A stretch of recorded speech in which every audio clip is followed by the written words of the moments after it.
Who's the best player in the world? Lionel Messi. Who's the best player of all time?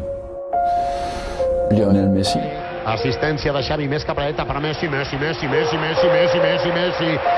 Messi, encara Messi, encara Messi, encara Messi, encara Messi, encara Messi, encara Messi, encara Messi, encara Messi, encara Messi, encara Messi, encara Messi, encara Messi, gol, gol, gol, gol,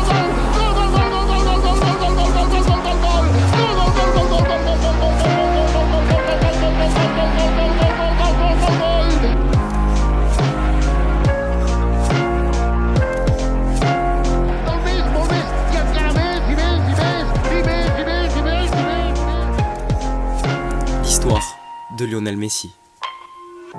Lionel Messi, de son nom complet Lionel Andrés Messi Cucini, parfois surnommé Léo Messi, né le 24 juin 1987 à Rosario. Troisième enfant de George Horacio Messi, ouvrier d'une usine de fabrication, et de Celia Maria Cucini, femme de ménage à mi-temps. Il a deux grands frères, Rodrigo et Mathias, et une petite sœur, Maria Sol. À sa naissance, sa famille réside à Las Heras, une banlieue pauvre située dans la province de Mendoza, au sud de Rosario, dans une maisonnette en bordure d'une route étroite. C'est un enfant particulièrement timide et peu bavard, au point que son institutrice d'école primaire conseille à ses parents d'aller voir un pédopsychiatre pour y remédier. Introverti et peu intéressé par ses études, Messi se transforme. Son père dit même, dès qu'il jouait sur un terrain ou dans la rue, il n'était pas le même. À la maison, il ne parlait pas, mais le ballon au pied, on aurait dit qu'il chantait. En 1991, un entraîneur du club Salvador Aparicio lui propose de rejoindre une partie entre deux équipes de joueurs de 5 ans, bien qu'il ait un an de moins. Sa mère dit qu'il est trop petit et risque de se faire mal avec les plus grands, mais sa grand-mère l'incite à y aller. Aparicio raconte, le premier ballon lui est passé à côté, sur sa droite, sans qu'il réagisse. Mais le second a atterri directement sur sa bonne jambe, la gauche. Là, après un contrôle, il est parti en dribblant, un joueur, puis deux, trois. Moi, j'avais peur que les autres lui fassent mal, alors je criais tire, tire. Mais lui, il continuait sans s'arrêter. Je n'avais jamais vu ça. Je me suis dit, celui-là, je ne le sors plus de l'équipe. Et je ne l'ai plus jamais sorti. Celia, sa grand-mère, l'encourage et l'amène aux entraînements. Messi décrit une relation fusionnelle. Elle me manque tellement. J'aurais tellement voulu qu'elle voie ce que je suis devenu. C'est pour cette raison que je lui dédie mes buts. Parce que j'aime me dire qu'elle me voit d'où elle est. Messi reste pendant 3 années dans son club. Tout le quartier vient le voir jouer. Par la suite, Messi dispute quelques matchs avec Central Córdoba, un autre club de Rosario.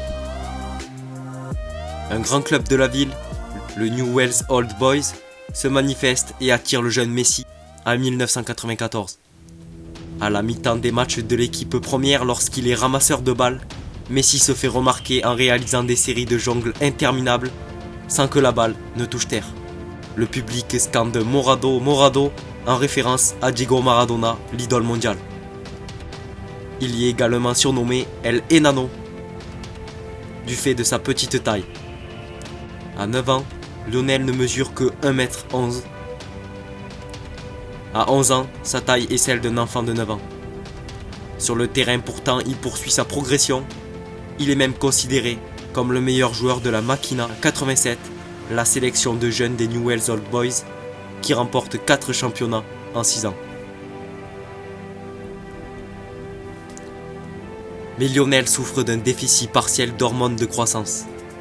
Il nécessite l'injection intramusculaire d'hormones synthétiques, un traitement lourd et coûteux, sans lequel Léo ne dépassera pas 1m50 à l'âge adulte d'après le médecin. Lionel commence son traitement en 1997. Les premières années de traitement sont financées par la fondation Asindar, mais la crise économique argentine y met un terme.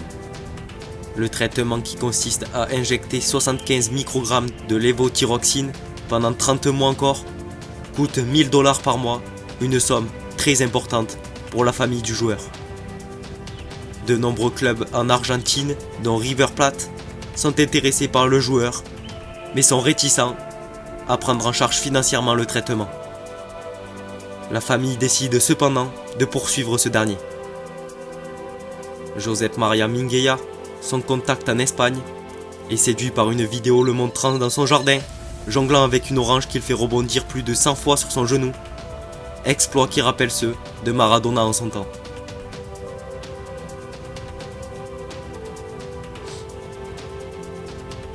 Âgé de 13 ans, Messi se rend en juillet 2000 à Barcelone avec son père pour un test au FC Barcelone.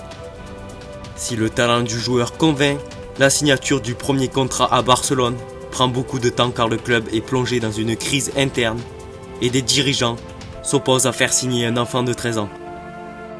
Le père de Lionel Messi s'impatiente, d'autant que le statut du joueur change passé ses 14 ans. Après un ultime rendez-vous, Rezac accepte de faire prendre en charge le traitement par le club et fait signer au père de Messi un contrat symbolique sur une serviette en papier. 14 décembre 2000 à Barcelone, en présence de Monsieur Minguella, Horacio et Carles Rezac, secrétaire technique du club, ce dernier s'engage sous sa responsabilité et malgré certaines opinions divergentes à recruter le joueur Lionel Messi. La famille Messi se rend ensuite auprès de Juan Lasueva, le responsable exécutif de football du Barça, pour faire appliquer le document signé. En attendant, Minguella propose un contrat à la famille de Messi, une maison et $4000 par mois. Finalement, au mois de mars 2001, après plusieurs mois de négociations, Messi devient un joueur du Barça.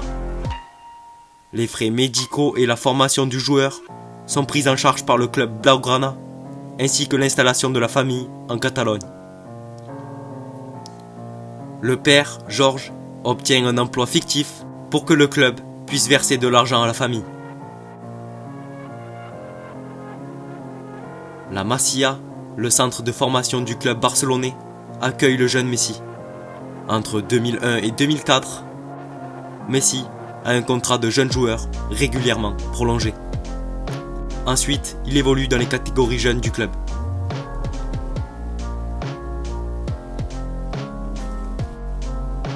Lors de son deuxième match avec cette équipe de jeunes du Barça, il se fracture le péroné et reste indisponible pendant 3 mois.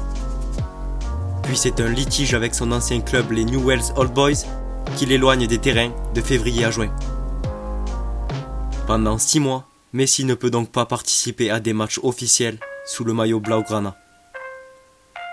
Les soucis administratifs et médicaux envolés, Messi peut ensuite poursuivre sa formation et rejoindre l'équipe B des cadets, aux côtés de Fabregas et Gérard Piqué, avec qui il se lie d'amitié et dont le technicien n'est d'autre que Tito Villanova, qui plusieurs années plus tard deviendra son entraîneur en équipe première.